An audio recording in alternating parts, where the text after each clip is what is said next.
Hi guys! Ngayon nasa Amara Lake House and Campsite tayo sa Kalayaan, Laguna. Bago ang lahat, papakita natin kung paano natin na-assemble yung ating bagong tent. Dahil nga year 2 na namin, naka-isang taon na kami nag-camping, napagpasyahan namin magpalit ng tent. So medyo malaki siya dun sa dati. So setup na natin para makita nyo kung paano i-setup.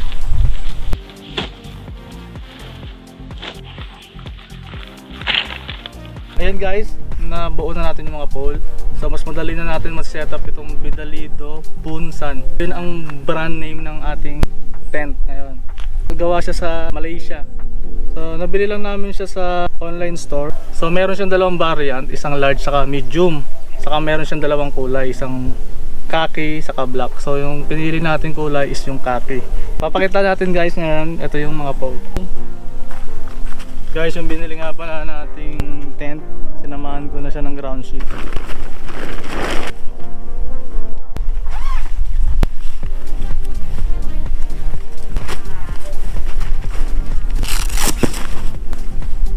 Meron siyang kasamang dalawang cord at napakadaming peg.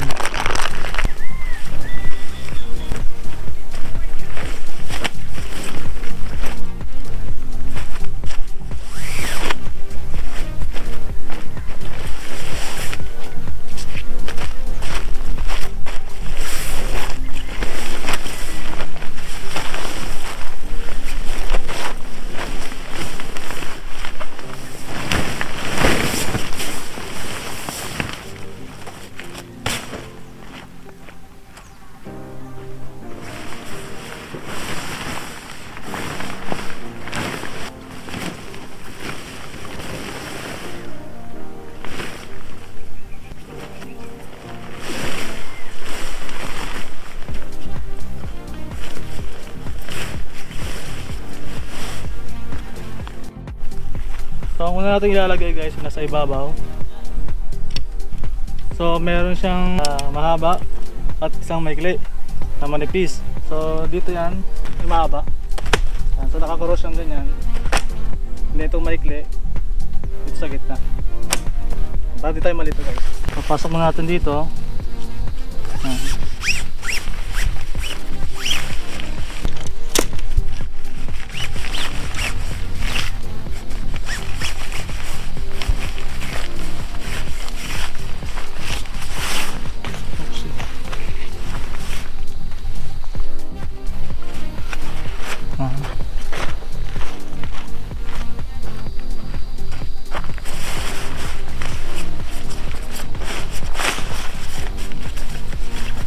Kabilang dulo, ganun din.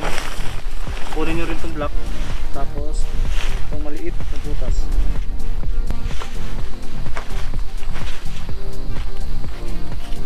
Kabila ulit.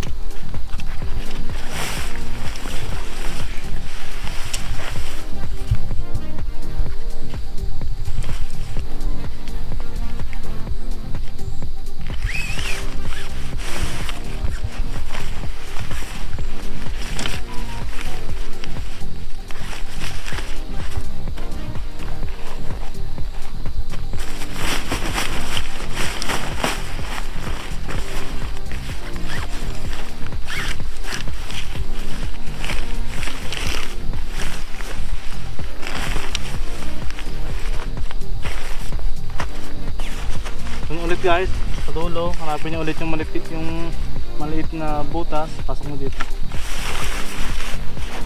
Sa kabilang side ulit, ganun din.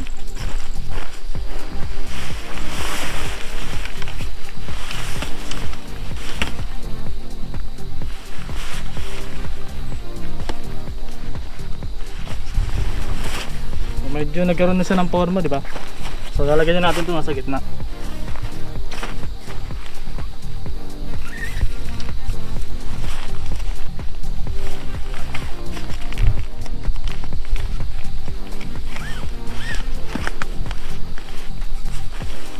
Ganun ulit, hanapin yung maliit na butas, pasok ng ganyan.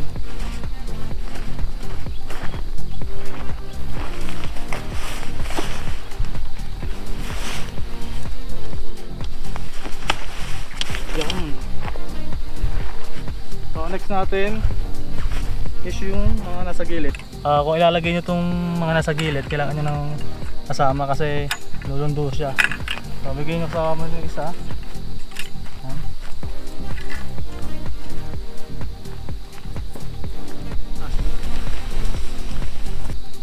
Ito muna ipasok mo. Ano ito? Natin.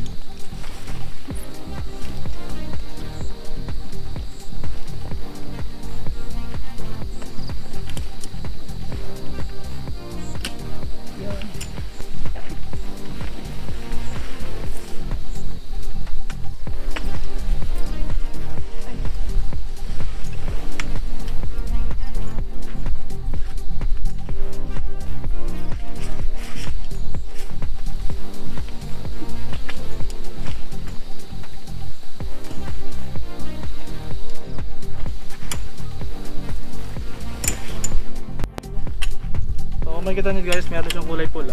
So itong pula na to para dito sa gitna. Yan.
Pasok tayo.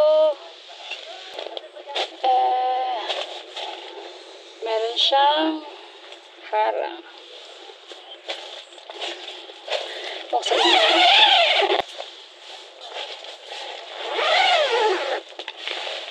Yun ang kwarto.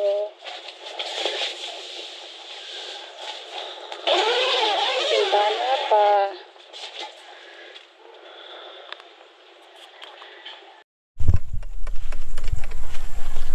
So tapos na kami mag-setup ng aming tent. So ito na po ang Vidalido Punsan medium color khaki. So tara, tour namin kayo sa aming bagong tent. So ito naman. So yan. Old setup pa rin siyempre yung mga ating mga lutuan dito. Upuan. Then ito yung loob ng ating tent. So, sukin natin. So, tingnan natin kung gaano siya kaluwag. So, etong dito pala muna pakita ko meron siyang kasamang awning sa front. So, pwede siyang diretso dito. Pwede rin siyang hiwalay na ang tali. So, para pag may angge, medyo meron kayong shield konti. So dito naman sa side. So side meron din siyang awning. So eto ay dito kasamang pole na to. Meron kaming old pole. Dinala lang namin. So ayan, pwede siyang dito tambayan. Pwede rin doon. Tapos tara. Dito makita nyo yung pinaka bintana niya. So isang malaking open to na mesh. So, yan, kaya pasok na pasok yung hangin. Dito nyo sa loob, napakaluwag ha. Halikan tumayo rito.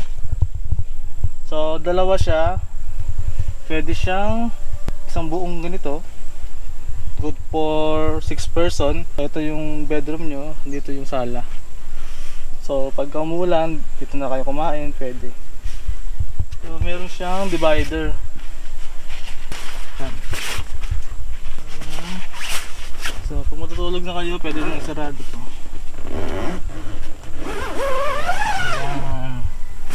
So may sala na kayo, and then sa loob yung inyong bedroom. Tapos open nyo, pwede nyo i-lagay sa gilid. Yan. Meron siyang mga strap dito.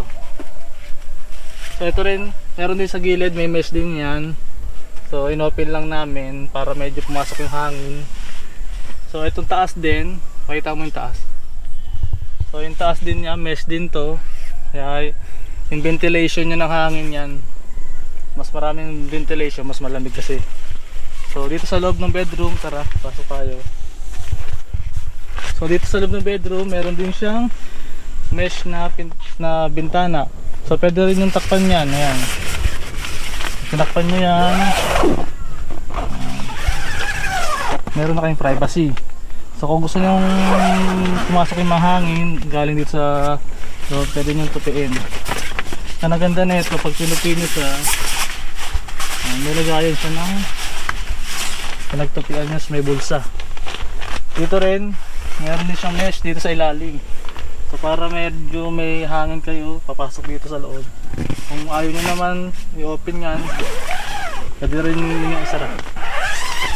So buksan natin dahil mainit. Sa kabila, open, then may mesh na bintana, and then mayroon din bintana. Meron din siyang cover. So pag umuulan na, pwede nyo sarado yan. So same din, pwede rin nyo itago yan dito. At may bulsa rin siya dito. So maganda rin to dito, meron siyang sabitan ng pan.